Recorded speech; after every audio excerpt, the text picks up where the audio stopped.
o segundo evento que a gente proporciona, né, essa união que só tende a engrandecer os projetos. Hoje nós estamos com o Dr. Marcelo Canelo Copini, vai nos ensinar aí pouco não, muito sobre instrumental cirúrgico.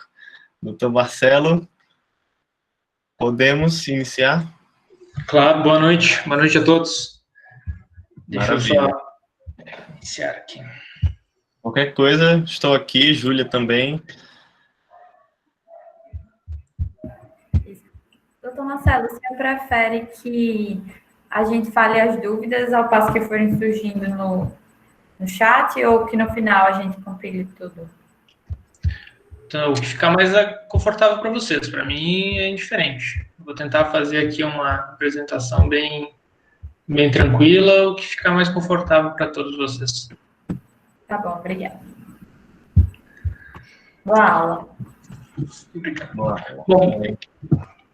Bom, pessoal, meu nome é Marcelo Canelo Copini, sou médico, fui formado pela Universidade do Oeste de Santa Catarina, cirurgião geral pelo Hospital Universitário da Federal de Rio Grande, e atualmente estou complementando a minha formação fazendo mais uma residência de cirurgia do aparelho digestivo pelo Hospital Regional de São José, em Santa Catarina.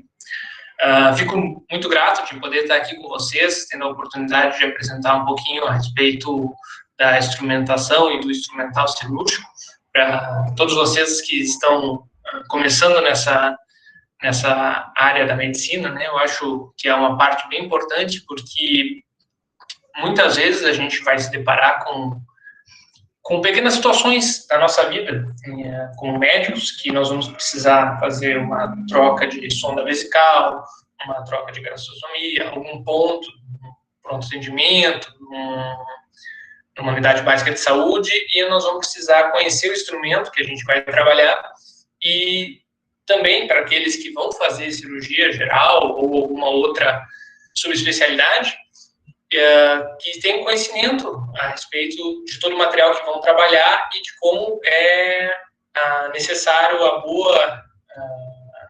um bom entrosamento entre tanto o cirurgião, quanto a equipe, quanto o instrumentador. Bom, vamos começar com o básico, né? O que a gente espera com qual que é a realidade de um centro cirúrgico num momento de caos. A instrumentação cirúrgica e o instrumental cirúrgico, eles são muito diferentes do que da maneira como a gente gostaria que ele se comportasse, da maneira como ele realmente é. O que a gente espera quando a gente pensa em instrumentação cirúrgica? A gente espera que o instrumentador vai ter tempo de entrar na sala, montar a sua mesa, saber exatamente onde cada coisa vai estar, ter afinidade com as pinças, ter uma equipe com quem ele já trabalhou antes, que ele já tem um bom relacionamento com o cirurgião, com os auxiliares, com o anestesista, e que as coisas corram muito bem, que não tenha complicações durante a cirurgia, mas a verdade é que muitas vezes não é bem assim. Muitas vezes o instrumentador se depara com vários desafios no decorrer da cirurgia, e muitos deles estão relacionados com o próprio instrumental. Por exemplo, existem dois tipos de cirurgia, basicamente, hoje, as eletivas e as cirurgias de urgência. Quando existe uma cirurgia de urgência, normalmente, quando é uma coisa mais tranquila, uma apendicite, um trauma mais leve, há muito tempo para o instrumentador se preparar, em utensílios cirúrgicos, paramentar, ajeitar a mesa dele, bem como ele quer. Mas em alguns casos não é assim. Em alguns casos, por exemplo, uma toracotomia de urgência feita no próprio pronto atendimento, o próprio cirurgião e mais um outro auxiliar ali dele vão ter que realizar toda a instrumentação, tudo ali ao campo aberto no momento da emergência, da urgência. E as coisas começam a sair do controle. O instrumentador ele vai ter que estar ciente de que muitas vezes as pessoas vão entrar e sair do campo cirúrgico, ele vai ter que estar preparado para auxiliar tanto nas luvas que essas pessoas vão utilizar, nos aventais cirúrgicos, vai ter que estar preparado para lidar com um sangramento inesperado, onde todo mundo vai começar a mexer na mesa dele, e o cirurgião vai começar a pedir coisas, instrumentos, ele precisa saber exatamente onde é que esses instrumentos estão na mesa para conseguir alcançar com uma agilidade, e tudo isso é muito diferente de uma cirurgia eletiva para uma cirurgia de urgência, né? Então, nós, como médicos, como profissionais que vão atuar nessas áreas, precisamos estar cientes disso e estar preparados para enfrentar uma situação dessas. Vou falar um pouquinho aqui para vocês a respeito do posicionamento na sala cirúrgica, do instrumentador e da sua mesa e de seus materiais, né? Eu não sei exatamente quantos de vocês aqui já tiveram a oportunidade de acompanhar uma cirurgia e reparar nesses detalhes, mas algumas coisas são bem nítidas e que a equipe bem entrosada, bem preparada para fazer a cirurgia, não vai ter problema em relação a isso. A primeira coisa delas é a posição do cirurgião e a posição do instrumentador. Qual que é a diferença entre eles, né? Por que um fica de um lado, o outro fica do outro? O instrumentador, ele sempre está no lado contrário do cirurgião, porque quando o cirurgião estiver solicitando algum material, fazendo algum sinal de alguma pinça específica, algum material que ele precisa, o instrumentador tem que conseguir prestar atenção nisso e estar pronto para entregar o material da maneira mais eficiente possível.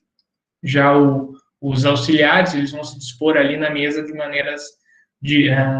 maneiras com o primeiro auxiliar exatamente na frente do cirurgião, o segundo auxiliar no lado direito do cirurgião, do lado esquerdo, dependendo da cirurgia que ele estiver fazendo, né?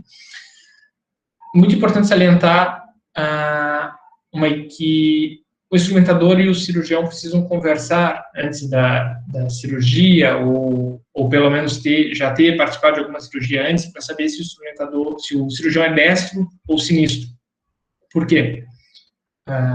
Se a cirurgia for de abdômen superior, o cirurgião vai ficar do lado direito do paciente, e o instrumentador do lado esquerdo. Se o cirurgião for destro, né? Se for uma cirurgia pélvica, por exemplo, o cirurgião vai ficar do lado esquerdo do paciente. Logo, a mesa cirúrgica, todo o material vai ter que ser montado do lado espelhado. E isso é muito importante. Para que não aconteça, já no começo da cirurgia, a necessidade de mudar de lado, trocar as mesas, isso acaba sendo um pouco ruim para o desenrolar cirúrgico e aumenta o tempo cirúrgico também, que é uma coisa que a gente tem que sempre estar bem ciente, né? E quanto menor o tempo cirúrgico, menor a estadia do paciente, menor risco de pneumonia principalmente de pneumonia química, por causa de broncoaspiração e pela necessidade do uso do ventilador mecânico, né? Eu não sei se todos vocês aqui estão familiarizados com o centro cirúrgico e com as salas cirúrgicas, mas é importante frisar de que quando a gente entra numa sala cirúrgica, uma pessoa que não é da equipe de cirurgia, é sempre importante se apresentar para a pessoa que está fazendo cirurgia, as pessoas que estão ali dentro, tanto da parte da anestesia quanto da parte da cirurgia, o instrumentador, para que essas pessoas percebam que você está adentrando essa sala e ter ciência do que é um material estéril do material não estéril. Tá? Isso é fundamental para qualquer pessoa que entre dentro de uma sala cirúrgica. Um material estéril, ele está sempre, normalmente, em cima de um campo azul ou verde, dependendo do tipo dependendo do hospital que estiver trabalhando, né? E quando é uma pessoa estranha que entra na sala, as pessoas que estão nessa sala não sabem qual o grau de conhecimento que essa pessoa tem em relação aos materiais que ali estão. Então, sempre que alguém for entrar numa sala cirúrgica, mantenha-se pelo menos afastado de uma maneira que as pessoas se sintam confortáveis com a sua presença ali, sem ter que se preocupar e você vai acabar contaminando alguma coisa por descuido ou por falta de conhecimento. Bom, vamos começar falando aqui de alguns outros detalhes, né? A paramentação do instrumentador. Além da questão dos materiais, que o instrumentador tem que estar ciente, ele também tem que estar ciente de que a paramentação dele vai ser diferenciada dos demais integrantes da equipe cirúrgica. Por quê? Ele vai ter que se paramentar sozinho.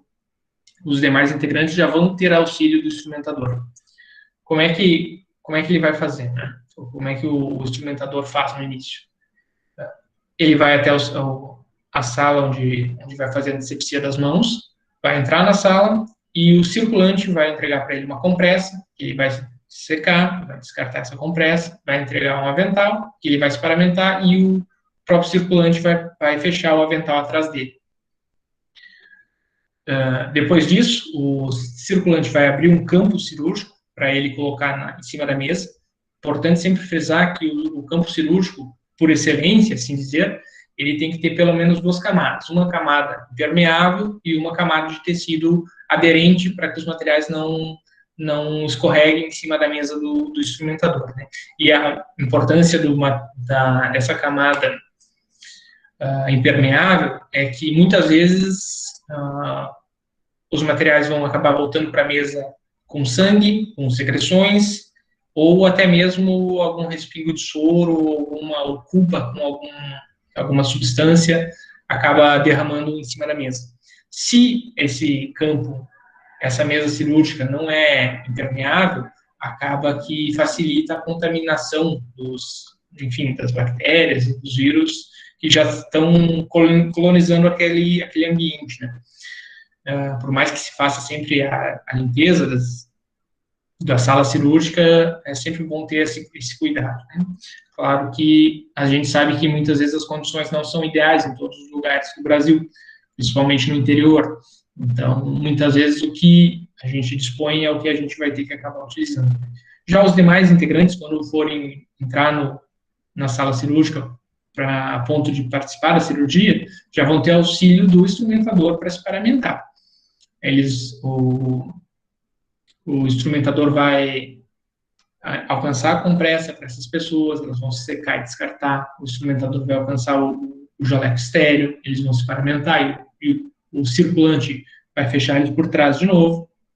E o mais importante é a luva, né? O instrumentador vai apresentar a luva para o cirurgião e para os auxiliares para que ele coloque a mão diretamente dentro da luva sem ter o risco de contaminação no momento de de colocar a luva, né? Isso é uma coisa muito importante. Claro que pessoal bem treinado, uma equipe que já participou de várias cirurgias não vai ter pouquíssimos problemas em relação a isso, mas é sempre um cuidado que a gente tem que ter, né? Sempre pensando no bem do paciente, né? Bom, vamos começar agora a falar um pouquinho sobre sobre a aula em si, né? Como é que fica a disposição dos materiais na mesa cirúrgica. De tudo que tem aqui, o mais importante que a gente tem que ter sempre noção, qualquer pessoa que for montar uma mesa cirúrgica, tem que pensar que as tesouras, os bisturis, todos os materiais de diérese têm que obrigatoriamente estar no canto inferior direito da mesa cirúrgica. Por que a gente tem isso como fixo, como uma regra quase que mundial para a montagem da mesa cirúrgica? Claro que, dependendo do tipo de cirurgia, vão haver mudanças, né? E dependendo do instrumentador e da sua equipe, do seu entrosamento, eles vão perceber essas mudanças e vão se acostumar a elas e vão ter isso em mente, né? Mas o porquê que eu estou tentando focar para vocês que principalmente as lâminas têm que estar no canto inferior direito? Qualquer pessoa que for mexer na mesa do instrumentador, por exemplo, o cirurgião está fazendo um ponto delicado e o instrumentador está preparando, por exemplo, uma gase montada, um material específico e está ocupado naquele momento. E o auxiliar percebeu que o cirurgião está com dificuldade naquele ponto. E ele vê na mesa do instrumentador um afastador e pensa, bom, vou auxiliar o meu cirurgião, né? Ele imediatamente coloca a mão na mesa do instrumentador e pega um afastador. Se ele não tiver a certeza de que todos os materiais, principalmente cortantes, estão posicionados num local específico da mesa, o risco de ele se contaminar, de se cortar, aumenta muito. Isso ocasiona o quê? Saída desse auxiliar da cirurgia, para realizar aumento dos custos, né, hospitalar, em função dos testes rápidos que terão que ser feitos, né, e também a necessidade de ou reposição desse auxiliar, ou por outro, né, ou o retorno desse próprio auxiliar, se for o único que tiver disponível, para terminar a cirurgia, né? Por isso que eu estou frisando, sempre preste atenção quando vocês estiverem numa cirurgia, tanto como auxiliar, quanto como cirurgiões, quanto como instrumentadores, para que tenham ciência de que os materiais percuscortantes estão no canto inferior direito. No demais, a gente tem aí diversos materiais que se apresentam de maneiras diferentes conforme a exposição na mesa, né? Bom, vamos começar falando um pouquinho desses materiais. Geralmente, a exposição, a mesa cirúrgica, ela acaba ficando mais ou menos nessa ordem, né? Os porta-agulhas em cima do material de diérese, e no meio do campo da mesa, um material especial que acaba sendo necessário para a cirurgia, né? Como, por exemplo, telas, uma cirurgia de correção de hérnia, ou algum outro material, né? Os afastadores no canto superior esquerdo, e abaixo deles, compressas, gases, pinças de apreensão, como o Kosher, Kelly, Kraile, e as anatômicas com dente, né? E alguns outros materiais especiais, como a gente vai ver à frente. Bom, vamos começar falando um pouquinho dos bisturis, e principalmente das lâminas, né? A gente tem, basicamente, 2 tamanhos de cabo, né? O cabo 3 e o cabo 4, né? Cada um deles com um determinado tipo de lâmina. Todas as lâminas, elas têm essa abertura aqui na região dela, que permite o encaixe dela no cabo do bisturi. Bom, para colocar é muito simples, mas para tirar a lâmina precisa ter um pouquinho de cuidado.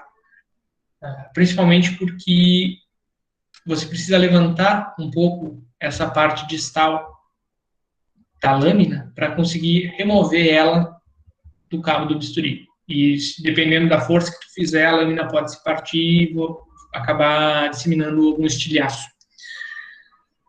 Mas, fora isso, a gente tem alguns tipos de lâmina aqui, como vocês estão vendo, né? Existem lâminas pequenas, lâminas grandes, lâminas mais pontiagudas e lâminas menos pontiagudas. Aqui, essas 3 aqui são as mais utilizadas. A gente tem aqui uma lâmina 11, uma lâmina 15 e uma lâmina 22, tá? Qual a diferença, basicamente, delas? A lâmina 22, que é essa aqui da ponta, do meio aqui, ela é um pouquinho maior. Ela serve para a gente fazer as laparotomias mais amplas, ou seja, aquelas incisões grandes, as incisões tipo públicas, né? A incisão de Kosher, de McBurney, Davis, Fenesteel, diversas incisões com um tamanho maior do que 3 centímetros, a gente vai utilizar uma lâmina grande. Basicamente, ela serve para isso. Ela tem uma barriga de lâmina grande e uma ponta não tão pontiaguda, tá? O corte, ele sempre se dá com a barriga da lâmina. Ele nunca se dá com a ponta da lâmina, porque facilita o corte na hora da incisão. A lâmina 11 e a lâmina 15 são para momentos mais delicados da cirurgia. Por exemplo, lâmina 11. Quando é que a gente vai utilizar uma lâmina 11? Normalmente, quando você vai precisar incisar algum órgão dentro da cavidade, por exemplo, você quer abordar uma lesão no intestino delgado. Você vai querer fazer a retirada dessa lesão sem usar o eletrocautério para evitar uma estenose. Bom, você vai utilizar uma lâmina delicada, uma lâmina 15, uma lâmina 11, de repente, dependendo do tamanho da lesão. Você vai querer fazer uma incisão no colédoco para fazer uma coledoplastia, retirar um cálculo e depois fechar ele, colocar, de repente, um dreno de Kerr, alguma coisa do tipo. Você vai precisar de uma lâmina delicada, uma lâmina 11 é a mais adequada para esses momentos, porque muitas vezes o colédoco está fino, ele tem 0,3, 0,5 milímetros. Então, é uma estrutura extremamente delicada, cuja a lesão por calor, como, por exemplo, o eletrocautério, pode ser extremamente prejudicial e acabar destruindo a qualidade de vida do paciente para o resto da vida, né? E a lâmina 15 é uma lâmina também para incisão normalmente de pele, mas para incisões mais delicadas, que precisam de um pouco mais de precisão. Por exemplo, você vai fazer uma blefaroplastia, você vai tirar uma pálpebra, vai fazer uma cirurgia plástica na orelha, você vai fazer uma cirurgia de fimose, você precisa ter uma incisão muito precisa, para não prejudicar o tecido que vai ficar ali. Então, por isso, uma lâmina um pouco mais delicada. Falando um pouquinho das tesouras, existem diversos tipos de tesoura no arsenal do cirurgião, né? Essas aqui são as mais comuns que a gente encontra. A famosa Metzenbaum, que é uma tesoura com uma leve curvatura e com uma ponta um pouco romba, não tão aguda que nem a tesoura de íris. Essa é a nossa tesoura, digamos assim, a mais utilizada na cirurgia geral. Principalmente pelo que a gente utiliza ela para fazer a secção dos diversos tecidos dentro do abdômen, né? Então, qualquer corte que é feito dentro do abdômen, normalmente é feito com uma tesoura de Metzenbaum. Aqui a gente tem um exemplo de tesoura de Maio, que é muito parecida com a tesoura de fio padrão, que a gente utiliza para dentro da cavidade. A única diferença entre elas é a distância entre as duas pontas da tesoura, né? O eixo da lâmina na tesoura de Maio sempre tem 1/3 do tamanho do cabo. Na tesoura de fio simples, que é exatamente parecida com a Metzenbaum, só que reta, ela pode ter um cabo muito mais longo. Por que isso? A tesoura de fio, ela serve para a gente cortar algum fio cirúrgico num espaço pequeno dentro da cavidade do paciente. Por exemplo, você está operando o baço do paciente com uma incisão relativamente pequena e não tem muito espaço para manipular ele, precisou dar um ponto lá no fundo. Como é que você vai fazer para cortar um fio se o tamanho da sua incisão é exatamente o tamanho da sua mão? Você não consegue colocar uma tesoura de Maio dentro dessa incisão. Então, você vai ter uma tesoura de fio longa para conseguir cortar ela. Já a tesoura de Maio, ela serve para a gente cortar os fios fora da cavidade, por exemplo, quando a gente está terminando a cirurgia e está dando os pontos finais na pele, a gente pode, ou na aponeurose, a gente utiliza a tesoura de Maio para cortar os fios, até porque ela é uma tesoura mais resistente. Inclusive, é ela que a gente utiliza para cortar algum dreno, alguma estrutura mais rígida que precisa ser adaptada ao tamanho do paciente, né? Essa tesoura aqui do canto, que é a tesoura de íris, é uma tesoura extremamente pequena, delicada, pontiaguda, para a gente incisar, cortar estruturas com muita precisão. Ela é pouco utilizada na cirurgia geral de abdômen, mas em algumas cirurgias acaba sendo mais utilizada, principalmente em cirurgias delicadas, ou cirurgias, às vezes, plásticas de face, e, enfim, cirurgias que a gente precisa ter muita precisão.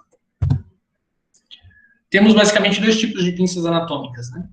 A condente e ascendente. A condente é chamada por muitos de pinça-dente de rato. Qual que é a diferença básica dessas 2 pinças? Primeiro, a pinça-dente de rato ela é traumática. Você não vai poder manipular estruturas delicadas, como, por exemplo, o intestino, tanto delgado quanto grosso, com esse tipo de pinça anatômica. Ela serve para a gente manipular pele e aponeurose, que são estruturas rígidas, que a gente não tem medo de perfurar essa estrutura. Já a pinça anatômica, ela tem essa região que ela é uma chapa com ranhuras. Ela serve principalmente para a gente manipular órgãos dentro da cavidade, né? Às vezes auxiliar aí na hora de descer algum nó, algum fio, algum detalhe assim, mas ela é totalmente inadequada para a gente fazer um ponto em pele, porque essa estrutura chapada da pinça, ela acaba macerando a pele e prejudicando a circulação do tecido. Então, sempre que tu for dar um ponto em pele, tanto no pronto atendimento quanto no centro cirúrgico, é importante a gente estar utilizando uma pinça anatômica, com dente, né? Não uma pinça anatômica simples. Pinças de apreensão. Bom, aqui tem uma grande confusão da maioria dos estudantes, que é a diferença entre a Kelly e a Cray. Essas duas pinças, elas são muito parecidas e servem, muitas vezes, para as mesmas funções. Mas a pinça Kelly, ela tem uma diferença da pinça Cray. Se vocês notarem, a ranhura da pinça Kelly, ela não vai até o final da ponta dela, até o ponto de torque dela. Já a pinça Cray, ela vai até o final. Qual que é essa? Para que serve esse detalhe na pinça Kelly?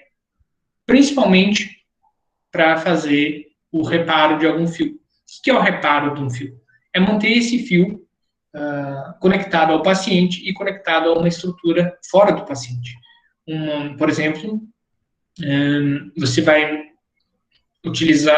dar um ponto qualquer e vai utilizar esse ponto para abrir ou afastar alguma estrutura. Como é que tu vai fazer isso? Tu vai segurar pelo fio? Não, tu vai querer alguma coisa maior ali na ponta desse fio para conseguir ter facilidade de manipulação da estrutura. Para isso que a gente utiliza essa parte sem ranhura, para não danificar a ponta do fio, para que ele consiga ser utilizado durante a cirurgia sem prejuízo. Nas cirurgias vasculares, que é geralmente as cirurgias que mais utilizam reparos, né, por causa principalmente da maneira como é feito o ponto na cirurgia vascular, que é os famosos pontos em guarda-chuva, né, que você passa o ponto, mas os nós e os seminós, né, os semichaves, eles acabam sendo deixados para serem feitos todos ao mesmo tempo. Ou seja, você tem uma estrutura linear que você vai dar vários pontos. Você prepara o ponto em todas essas estruturas, repara eles, todos eles, e depois vai dando ponto a ponto. Só que esse fio não pode estar danificado. Por isso, tu utiliza uma Kelly, muitas vezes uma Kelly emborrachada. O que é uma Kelly emborrachada? Artesanalmente mesmo, durante a cirurgia, você pega uma Kelly, solicita para o circulante da sala uma sonda de aspiração orotraqueal, você corta essa sonda e faz o encaixe dela na ponta dessa Kelly, para que ela fique um pouco mais macia na hora da pega do fio. Isso facilita, isso dificulta a danificação do fio, né, na hora da gente manipular ele. Aqui temos um exemplo de uma pinça kosher, ela também é uma pinça de apreensão, só que, como vocês podem ver, ela é extremamente grosseira, ela tem a ponta de uma anatômica com dente. Para que serve essa pinça? Justamente para a gente manipular aqueles tecidos grosseiros que eu falei que a gente utiliza as pinças com dente, principalmente a aponeurose. O que acontece? Quando que a gente vai fechar a aponeurose durante uma cirurgia? Quando a gente está terminando a cirurgia, já realizou toda a cirurgia e agora tem que fechar direitinho todas as camadas, né? Algumas pessoas fecham o peritônio, outras já iniciam com o fechamento da aponeurose. É uma sutura que tem que ser feita com muita atenção, tá? Por causa que uma falha nessa sutura da aponeurose pode gerar uma hérnia e, consequentemente, uma nova cirurgia para o paciente, gerando mais custos, né, para o paciente, enfim, até para o hospital. Né? Como é que a gente vai fazer para tentar auxiliar o cirurgião para fazer essa sutura que precisa ser bem feita? Normalmente, tu utiliza essas pinças koshers, pega nas bordas da aponeurose, uma de cada lado, e você consegue afastar a aponeurose das vísceras e juntá-las sem precisar dar um ponto nelas, naquele momento, né? Tu segura duas koshers presas em cada um dos tecidos e aproxima as duas koshers.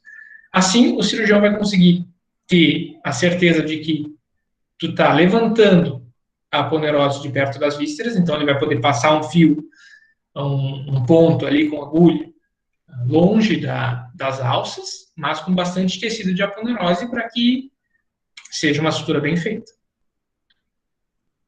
Por isso que essa é uma pinça mais grosseira e mais traumática. mas a aponeurose geralmente é um tecido mais resistente. Aqui tem algumas pinças especiais. Vamos começar falando da Bacallus, né? Que é essa pinça aqui do lado. Para que serve essa pinça? Na maioria das vezes, na maioria das cirurgias gerais, essa é uma pinça que a gente utiliza na hora do posicionamento dos campos cirúrgicos. O que acontece? O campo cirúrgico, ele é composto geralmente por 4, 5 ou 6 pedaços de tecido que a gente vai posicionar em cima do paciente. Esses pedaços de tecido, se eles não estiverem fixos uns nos outros, eles acabam deslizando e caindo durante a cirurgia. Isso não deve acontecer. Para isso, alguns cirurgiões acabam ou dando pontos nesse campo, ou alguns campos vêm, inclusive, com fitas adesivas que permitem que a gente cole um campo no outro. Em alguns hospitais, essas fitas adesivas não existem e a gente tenta poupar material, como, por exemplo, inclusive um fio. Então, se utiliza essa pinça, essa Bacallus, para fixar um campo no outro.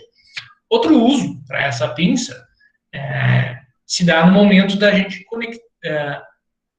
escolher um local no campo cirúrgico para que todos os instrumentos que precisam ser conectados com alguma estrutura fora do campo fiquem agrupados. Ou seja, você vai ter, por exemplo, um eletrocautério e um aspirador, certo? O que é o eletrocautério? O eletrocautério é o instrumento que a gente vai utilizar para cauterizar ou coagular alguma estrutura. Ele é no formato de uma caneta, geralmente, mas ela vem conectada num fio estéreo que você vai alcançar para o circulante e o circulante vai conectar esse fio num gerador de energia. Vai ficar um fio solto em cima da mesa, grudado numa caneta, o fio é pesado, a caneta vai cair. O que acontece? O que a gente pode fazer? A gente pega um pouco do tecido do próprio campo, faz uma voltinha nele e prende os fios, tanto do aspirador, quanto do eletrocautério, quanto, por exemplo, uma câmera de videolaparoscopia, a gente prende com uma pinça Bacallus, que é uma pinça que a gente utiliza, que tem algumas outras utilidades, mas que na prática a gente acaba utilizando principalmente para isso. A pinça Alice, ela é uma pinça que ela não é tão traumática quanto a Kosher, então mas ela também tem uma fixação importante. Então a gente pode utilizar para aquelas aponeuroses que são um pouco mais delicadas, um pouco mais débeis, ou também pode ser utilizado para que a gente passe algum fio no meio desse local que vai ficar afastado do tecido que ela está segurando. Por exemplo, antigamente se utilizava muito nas cirurgias de apendicectomia a bolsa de tabaco. O que é a bolsa de tabaco? É uma espécie de ponto onde a gente invaginava o coto do apêndice, depois que ele foi retirado. Você cortou, o apêndice está aqui, né? E o intestino está aqui embaixo. Você já cortou o apêndice e ficou aquele buraquinho ali que você deu um pontinho e ficou um toquinho de apêndice para cima. O que acontece? Você vai introduzir ele para baixo, né, para dentro do intestino, e vai fazer alguns pontos ao redor do coisa e desse local onde ficou o apêndice e vai fechar esse orifício. Essa pinça serve, por exemplo, para a gente segurar esses fios abertos para que na hora que você fechar, o fio consiga correr sem cortar todo o tecido. É uma das utilidades para essa pinça. Pinça Babcock. O que é essa pinça? Né? Essa é uma pinça extremamente atraumática. Ela é o contrário da Kosher. Para que a gente vai utilizar essa pinça? Justamente para os tecidos que a gente tenta não danificar.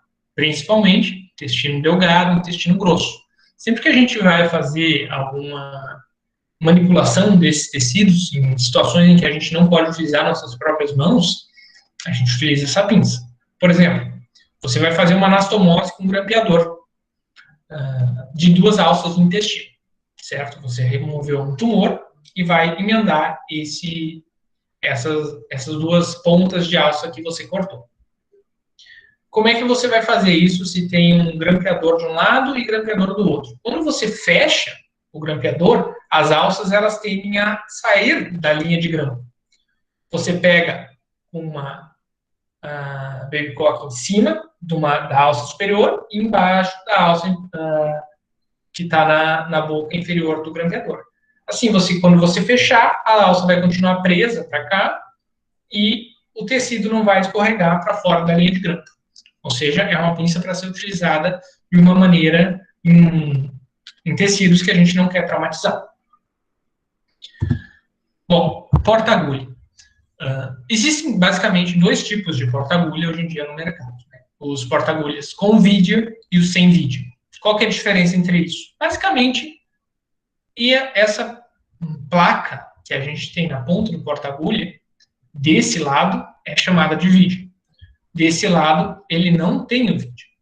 Qual que é a diferença prática desses 2 porta-agulhas?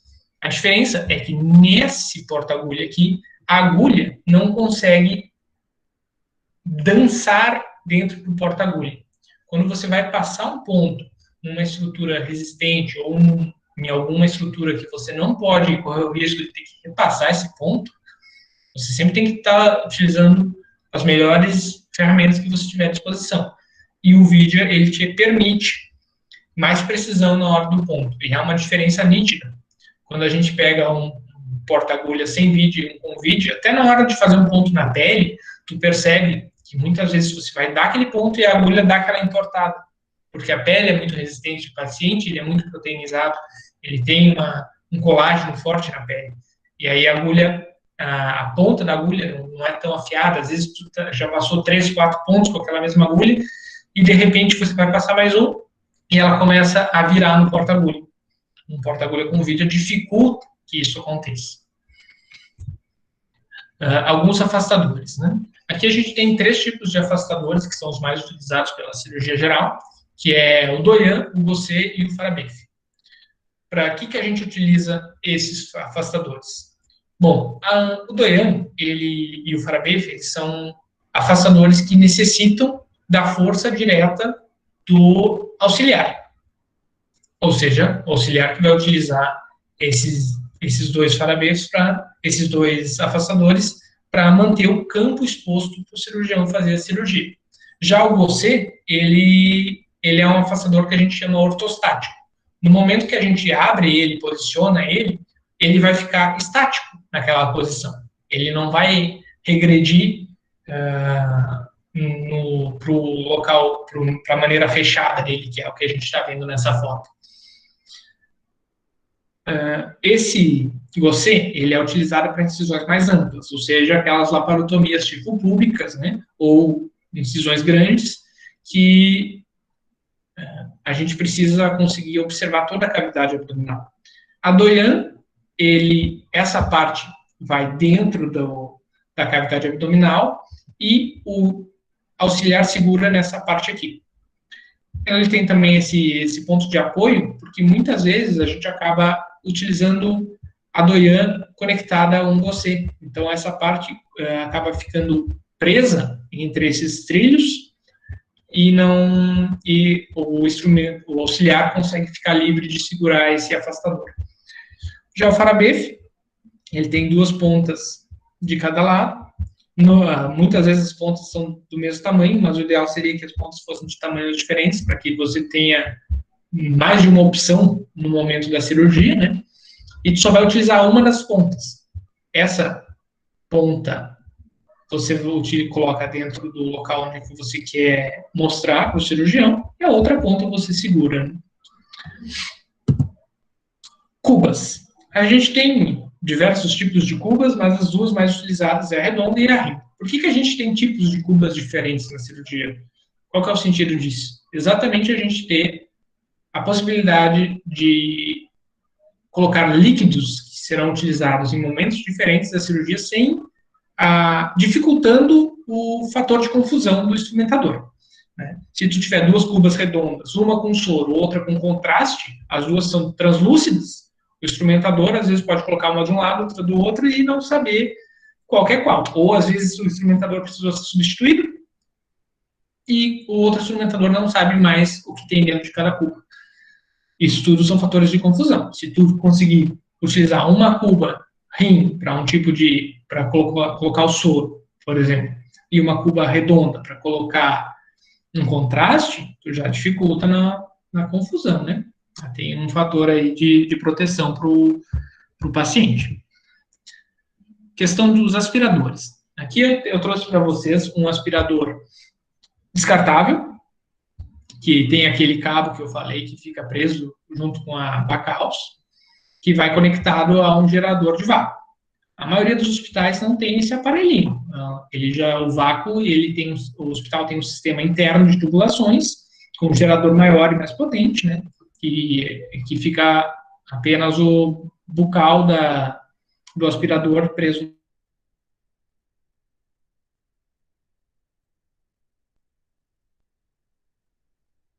E o mais grosseiro.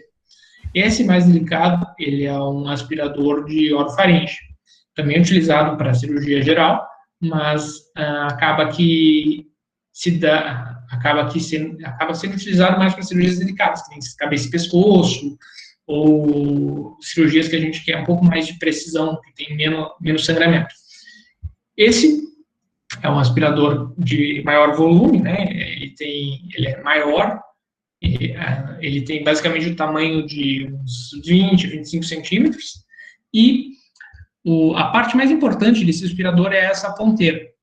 O que tem de interessante aqui para a gente saber? Essa pequena ponta é o que vai mudar a maneira que esse aspirador vai interagir com os tecidos. Existem diversas ponteiras que se encaixam nele.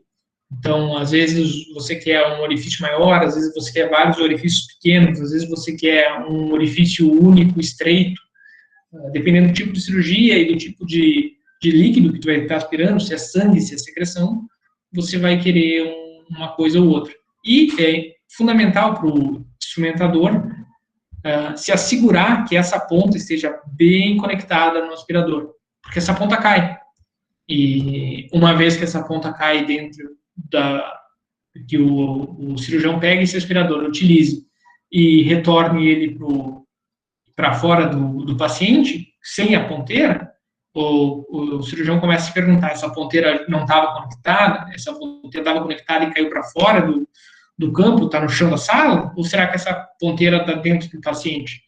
E aí começam as confusões que a gente acaba tendo problemas, né?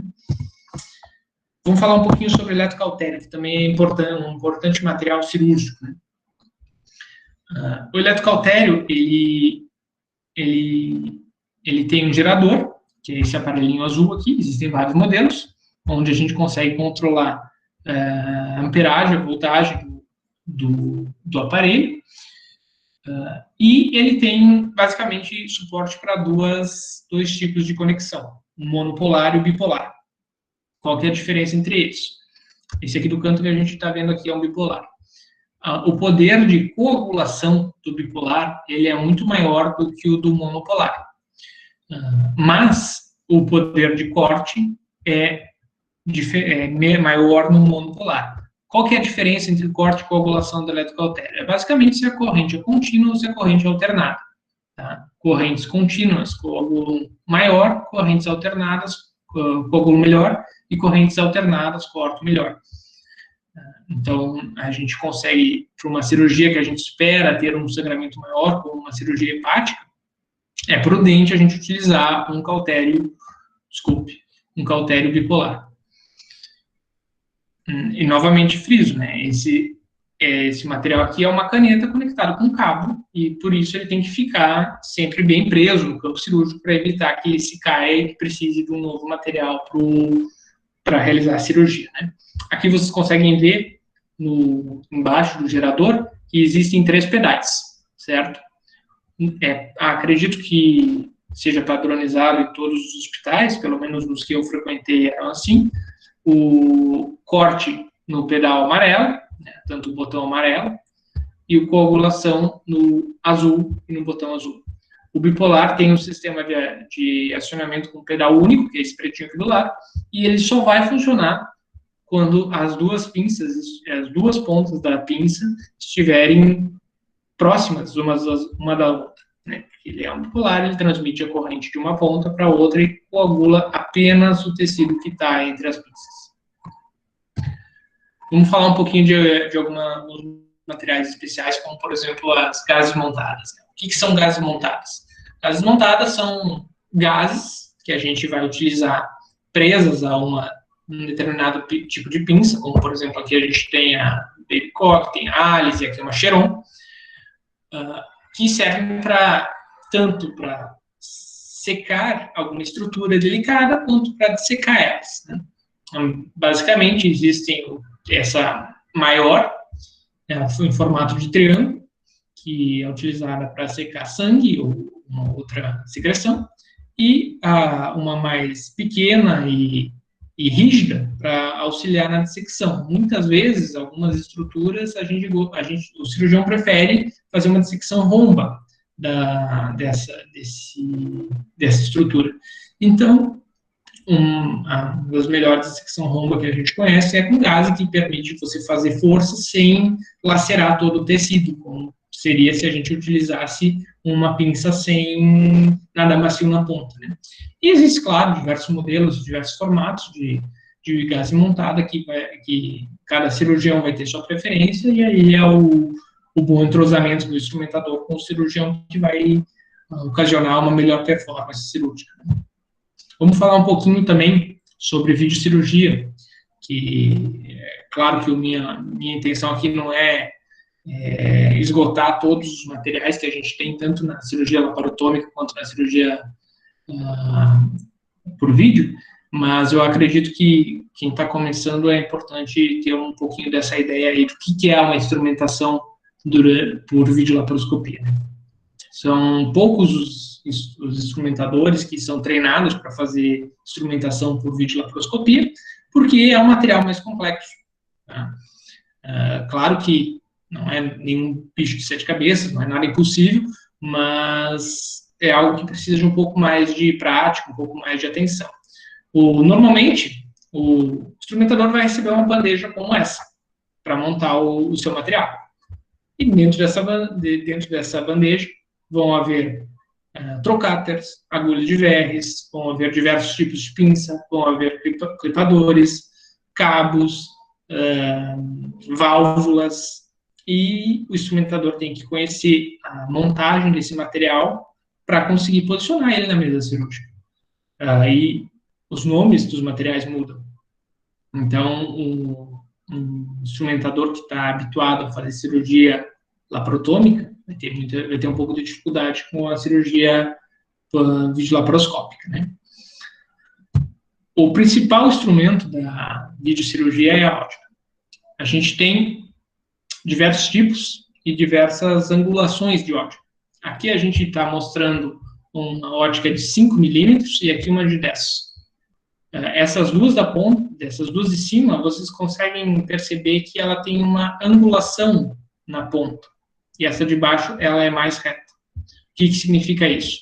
Essas duas aqui apresentam uma angulação de 45 graus e essa daqui de 0 graus. Existe, claro, angulação de 30, de 75, depende de 70, dependendo do tipo de cirurgia que você vai realizar, você vai precisar de uma ótica específica para realizar aquele tipo de cirurgia. E cabe o instrumentador montar esse material e saber qual é a ótica que o cirurgião prefere para solicitar para o circulante.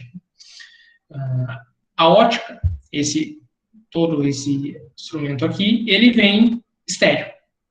O instrumentador vai receber ele e vai precisar conectar nesse dispositivo, que é o cabeçote da ótica, que não é estéreo. Como é que ele vai fazer isso? Através dessas capas de sanfonagem que a gente tem mostrado aqui. Ele com a ajuda do circulante, ele vai sanfonar essa capa, toda ela estéreo, né? Vai posicionar ela de uma maneira que não se contamine e que apenas uma pequena parte do cabeçote vai encostar na ótica. Essa parte vai ser coberta por essa sanfona, como mostra aqui nessa imagem, e em seguida vai ser conectado à fonte de luz, que em alguns hospitais ela é estéreo, em outros hospitais ela não é estéreo. Se não for estéreo, vai precisar de uma outra capa de sanfonagem para essa ponta. Ok. Aqui tem alguns trocáteres e um exemplo aqui de agulha de verres para mostrar para vocês. O que é a agulha de verres? A agulha de Verres, ela é a agulha que o cirurgião vai utilizar para fazer o pneumo peritônio, ou seja, para colocar gás dentro do abdômen do paciente para conseguir operar. A cirurgia vitreolaparoscópica, ela não é uma câmera que fica grudada nos órgãos dentro do abdômen.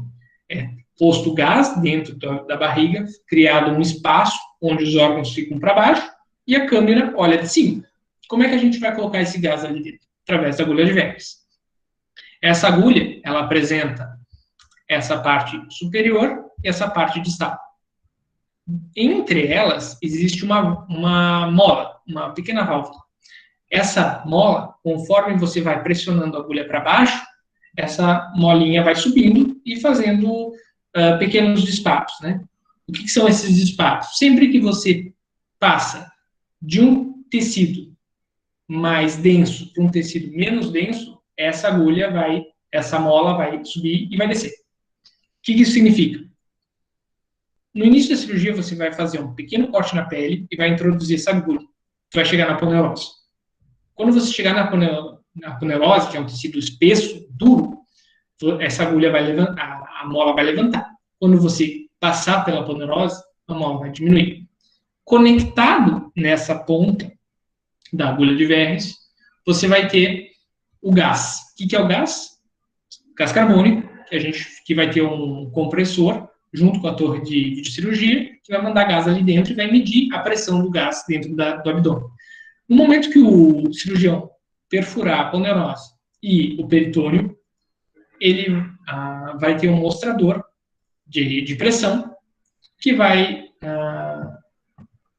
que a pressão do gás vai cair próximo a zero. Ou seja, normalmente fica ali em torno de 5, 4, 3 milímetros de mercúrio. O cirurgião vendo esse valor, ele vai saber que ele está dentro da cavidade abdominal e abaixo da aponeurose, não no subcutâneo.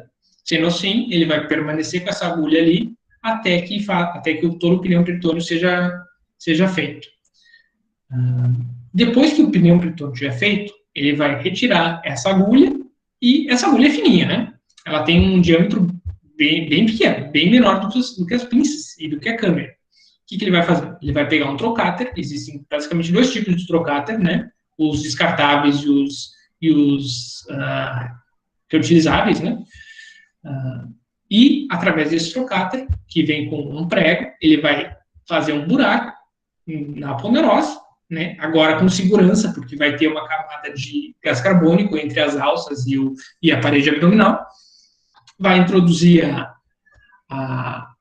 o trocáter, vai tirar o prego por meio dessa válvula aqui, ou dessas aqui, nesse trocáter descartável, ele vai conectar o gás e vai introduzir a câmera por esse orifício. Que eu mostro aqui assim. Ele vai ter visão de todo o abdômen ali para dentro, com luz, já que a gente conectou, né, a fonte de luz na câmera. Ok. Existem diversos tamanhos de trocáteres. Tamanhos de 3 milímetros, trocáter de 3 milímetros, de 5 milímetros, de 10, de 13. Qual que a gente vai escolher? Vai depender do tipo de cirurgia que a gente vai estar realizando. Se a gente quiser utilizar um trocáter de 10 milímetros com uma pinça de 5 milímetros, o que vai acontecer? Vai ter vazamento de gás. Normalmente, todo a parede abdominal vai começar a esvaziar, vai descer e vai encostar nos órgãos, impedindo a cirurgia. O que a gente faz para corrigir isso? A gente utiliza um redutor, que é apenas uma estrutura metálica que vai conseguir diminuir o diâmetro do trocáter. Com isso, a gente vai conseguir produzir aqui as pinças da videocirurgia. Que tipo de pinças a gente tem? Bom, existem diversos tipos de pinças. Eu trouxe aqui para vocês darem uma olhada nas mais comuns. Tesoura, né, da videocirurgia, todas elas têm esse modelo aqui. Tá? Claro, existem outras marcas que produzem materiais um pouquinho diferentes, com encaixes diferentes, mas o geral é mais ou menos isso. Temos aqui uma tesoura, aqui uma Maryland, que não deixa de ser uma Crile da cirurgia convencional, só que longa, né, para que a gente consiga trabalhar fora do abdômen. Uma Grasper, que é uma pinça um pouco mais delicada, que seria uma uma pinça que a gente conseguiria manipular o intestino um pouquinho. Claro, ela é um pouquinho mais grosseira do que uma baby corte, mas também não é tão grosseira quanto as pinças tradicionais, né? E aqui a gente tem o hook, que é o nosso gancho, o nosso eletrocautério. Ele fica conectado a um gerador de energia, e essa pontinha aqui serve para a gente fazer dissecção, tanto coagulação quanto corte, exatamente as mesmas funções que a gente tem no monopolar. Ele, claro, ele é um monopolar, existe o bipolar da videolaparoscopia também, né, mas esse que tem mostrado aqui é um monopolar. Como é que a gente vai fazer o encaixe de toda dessa estrutura aqui nessa pinça aqui? Bom, ela tem uma manopla, né, que é essa parte aqui, por onde o cirurgião vai conseguir abrir e fechar a pinça, e a pinça em si. Existe, que é esse cabo que abre e fecha aqui assim, que abre e fecha essa ponta. Essa estrutura aqui é o que vai revestir a pinça em si e vai facilitar o encaixe dela na manopla. Em cima de tudo isso, vem mais uma trava, que é uma segurança para que a pinça não se desmonte durante a cirurgia. Existem também os aspiradores da videolaparoscopia, que são muito semelhantes aos nossos aspiradores de laparotomia, mas tem uma diferença. Eles também têm de 5 e de 10 milímetros, né? Mas eles têm ou 2 botões ou uma pequena válvula que você consegue movimentar para cima e para baixo. Aqui.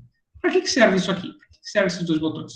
Vocês estão vendo que tem 2 entradas, uma aqui e uma aqui. Aqui nessa imagem tem uma entrada por aqui e uma outra entrada bem pequenininha aqui assim. Para que isso serve? Numa delas a gente vai conectar o vácuo para utilizar o aspirador. Na outra, a gente consegue conectar, por exemplo, um soro, para conseguir lavar o abdômen durante, por exemplo, uma peritonite, alguma saída de secreção, ou até mesmo para melhorar um pouco o campo cirúrgico, através do próprio aspirador, para a gente conseguir jogar soro e já aspirar sem precisar trocar o material cirúrgico. Um detalhe muito interessante, que já foi pesquisado em alguns estudos, é que a cirurgia videolaparoscópica ela tem um aumento importante do tempo de cirurgia dela, conforme a necessidade do cirurgião de trocar o material. Se o cirurgião precisa trocar, por exemplo, o tempo inteiro da tesoura para Merlin, da Merlin para o aspirador, do aspirador para o eletrocautério, do eletrocautério para a tesoura de novo, o que acontece? Até 30% do tempo da cirurgia é perdido apenas com troca de material. Então, a gente sempre tenta aproveitar o máximo de tempo possível, e o aspirador tem esse mecanismo, para que a gente consiga poupar tempo cirúrgico. Né? O porta-agulha. O porta-agulha na videocirurgia ele também é um pouquinho diferente. Ele tem, basicamente, esses 2 modelos de empunhadura, que basicamente é para conforto do cirurgião. Alguns se adaptam melhor a um tipo, outros se adaptam melhor a outro tipo, e existe todos os porta-agulhas da videocirurgia já vêm com a Vidia, né? Eles não produzem porta-agulhas sem Vidia na videocirurgia, e existem 2 tipos, o reto e o curvo. Basicamente, este é propriamente dito, curvo propriamente dito é o porta-agulha, e o reto ele é um contra-porta-agulha, né? Ou seja, você coloca 2 trocáteres, 2 pinças lá dentro e você consegue passar um ponto num tecido e pegar do outro lado com um contra-porta-agulha. Claro que não é necessário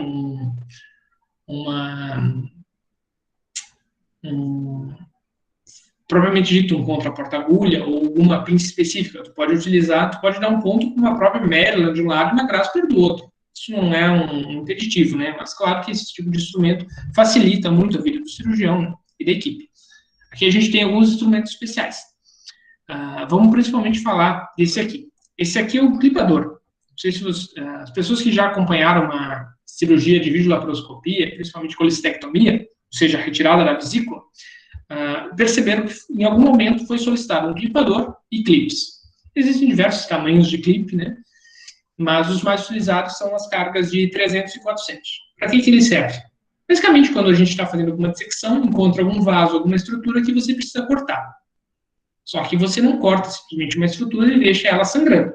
Você coloca um desses clips, que é basicamente um feixe metálico, que quando você aperta com o clipador em cima, ele fecha. Então, você tem uma estrutura, o clipe, e você fecha embaixo da estrutura, em cima da estrutura e corta entre eles. Isso agiliza muito o tempo cirúrgico.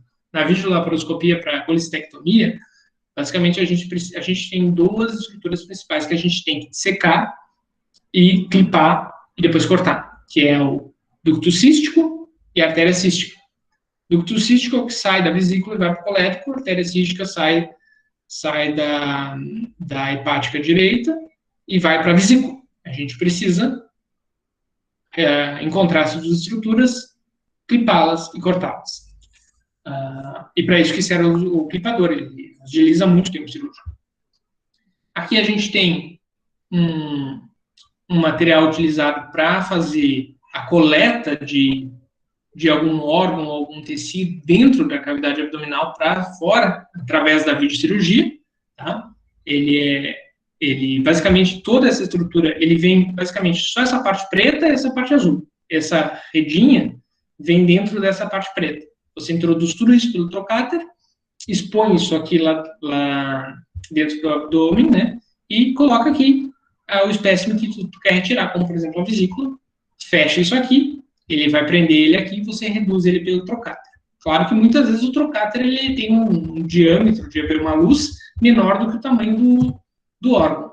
Mas, para isso, a gente acaba tirando o trocáter e ampliando um pouco a incisão. Esse aqui do lado, parece uma vassoura, mas não é.